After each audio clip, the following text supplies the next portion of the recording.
विधान परिषदेच्या सभापती पदावरून माहितीमध्ये रस्सीखेच, भाजपकडून अजित पवार यांच्या राष्ट्रवादीला शब्द, नीलम गोरे यांनाही आश्वासन, तर राम शिंदे इच्छुक।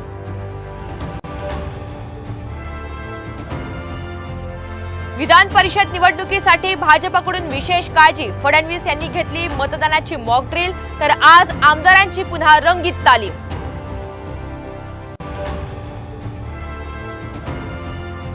विधान परिषद निवडणुकीमध्ये काँग्रेसच्या मतांच्या पळवापळवीचे प्रयत्न सुरू, काँग्रेसची मतं मवियाला मिळणार की फुटणार, राजकीय वर्तुळात जोरदार चर्चा।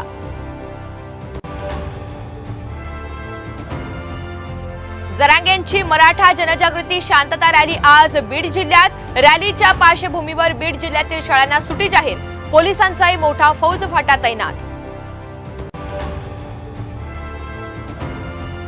अजित पवार यांच्या राष्ट्रवादीचा बारामती जनसन्मान महामेळावा, महामेळाव्याचा टीजर जारी।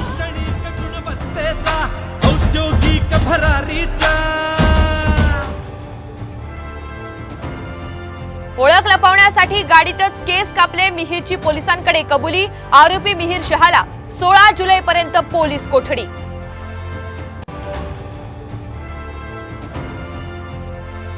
आणि राज्य सरकारी कर्मचाऱ्यांसाठी खुशखबर, महागाई भत्त्यात 4% वाढ, 1 जानेवारीपासून मिळणार वाढीव भत्ता।